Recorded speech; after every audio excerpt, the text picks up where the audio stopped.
नमस्कार दोस्तों, आज मैं आपके सामने फिर से एक मोटिवेशनल स्टोरी लेकर आ गया हूँ। दोस्तों, यह मोटिवेशनल स्टोरी आपको काफ़ी मोटिवेट करेगी। तो इस मोटिवेशनल स्टोरी को आप ध्यान से समझने का प्रयास कीजिएगा, ध्यान से सुनने का प्रयास कीजिएगा। दोस्तों, एक गांव में एक राजा था। उसके 3 बेटे थे। एक दिन वह राजा अपने तीनों बेटों को अपने पास बुलाता है। चूंकि वह राजा बूढ़ा हो चुका था, तो वह अब सोच रहा था कि अब उसकी जो राजगद्दी है वो उसके बेटे संभाले। लेकिन उसे इसे पता नहीं था कि कौन सा बेटा उसकी राजगद्दी को संभालेगा, उसके राजवंश को बेसिकली आगे बढ़ाने का प्रयास करेगा। तो अपने तीनों बेटों को अपने पास बुलाता है और उन तीनों बेटों में से वह राजा बोलना शुरू करता है। और वह एक प्रश्न करता है कि अगर तुम्हें किसी भी अपराधी को सजा देना होगा तो तुम क्या सजा दोगे। तो एक व्यक्ति कहता है जो पहला उसका बेटा था, पहला बेटा, वह पहला बेटा कहता है, पहला राजकुमार कहता है कि मैं उसे कड़ी से कड़ी सजा दूंगा ताकि वह दोबारा काम ना करे। ठीक है। दूसरा बोलता है कि मैं उसे प्राण दंड दे दूंगा ताकि ऐसा काम करने से पहले वह दोबारा सोचे, या कोई भी व्यक्ति अपराध करने से पहले दोबारा सोचे। तीसरा बेटा कहता है अगर महाराज आपकी इजाजत हो या राजा आपकी इजाजत हो तो मैं इस फैसले के पहले, यानी इस फैसले के पहले आपको एक स्टोरी सुनाना चाहूंगा। स्टोरी सुनाना चालू करता है और स्टोरी सुनाता है कि एक राजा था, वह बहुत ही अमीर राजा था। तीसरा बेटा जो है स्टोरी सुनाता है कि एक राजा था, बहुत ही अमीर राजा था, बहुत ही अमीर राजा था। उसके पास एक तोता था। उस तोते की देखभाल वो राजा बहुत अच्छे से करता था और वो तोता भी राजा को बेसिकली बहुत प्यार करता था। बात ऐसे हुई कि एक बार की बात है, वो तोता चूंकि उस राजा के पास रहता था, उसने एक दिन उस तोते ने उस राजा से कहा कि मुझे अपनी माँ से मिलने जाना है, मुझे अपनी माँ से मिलने जाना है। तो वह राजा कहता है कि हाँ, तुम अपनी माँ से मिलने के लिए जा सकते हो, लेकिन तुम्हें जल्द से जल्द यहाँ वापस आना होगा। उसने कहा ठीक है। जाता है वह अपनी माँ के पास, 3 से 4 दिन अपनी माँ के पास रहता है, अपनी माँ की खूब खातिरदारी करता है, अपनी माँ की देखभाल करता है। लेकिन दोस्तों, 3 से 4 दिन के बाद जब वह तोता वापस आने लगता है, तो उसे रास्ते में एक आम का पेड़ दिखता है।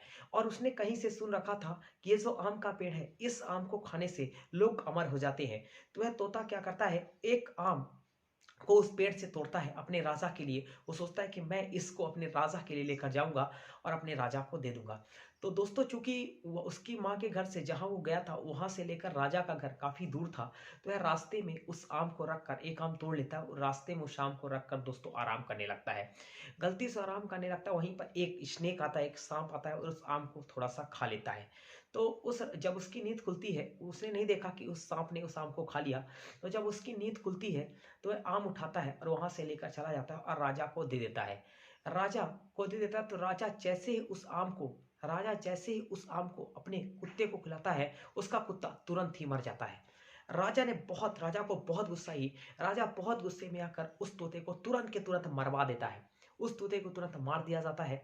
अब बात कुछ ऐसी होती है और उस आम को बेसिकली फेंकवा दिया जाता है। तो जहां आम फेंका गया, कुछ दिन बाद देखा जाता है कि वो आम का पेड़ धीरे धीरे बड़ा हुआ, उसमें बहुत सारे आम आ गए। और राजा ने आदेश दिया कि इस पेड़ से जो भी आम है उस आम को कोई नहीं खाएगा।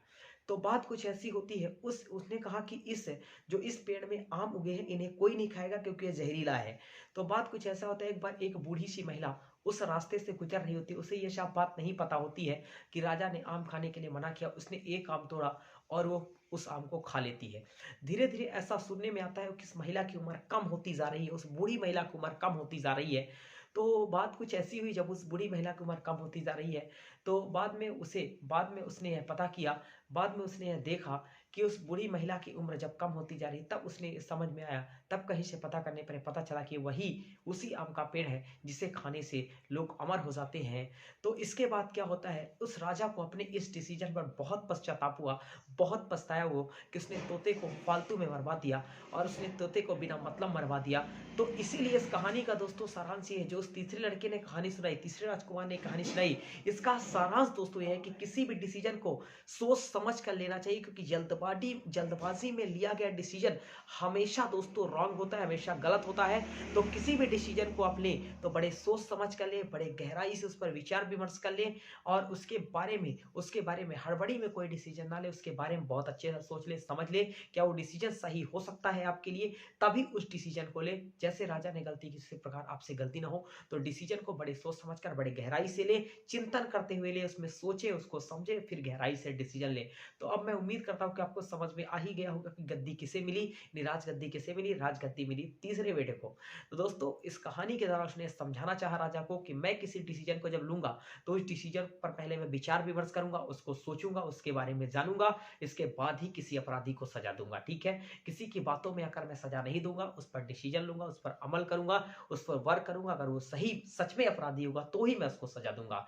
दोस्तों उम्मीद करता हूं आपको यह मोटिवेशनल स्टोरी अच्छी लगी होगी। यानी इस कहानी का सारांश है कि जीवन में कोई भी आप फैसला ले तो उसे सोच समझ कर ले, और इस पे काफी विचार विमर्श कर ले, इसके बाद ही आप किसी डिसीजन के फाइनल कंक्लूजन पर, यानी फाइनल डेस्टिनेशन पर आए, उसे फाइनल करें। दोस्तों उम्मीद करता हूं मोटिवेशनल स्टोरी आपको बढ़िया लगी होगी, बेहतरीन लगी होगी। अगर यह मोटिवेशनल लव स्टोरी आपको शानदार लगी हो दोस्तों, अपने इस चैनल को डेफिनेटली आप सब्सक्राइब करिएगा, वीडियो को लाइक करिएगा। मिलते हैं आपसे नेक्स्ट वीडियो में नेक्स्ट मोटिवेशनल स्टोरी के साथ। तब तक के लिए टेक केयर, ध्यान रखिएगा दोस्तों अपना। लव यू ऑल, जय हिंद।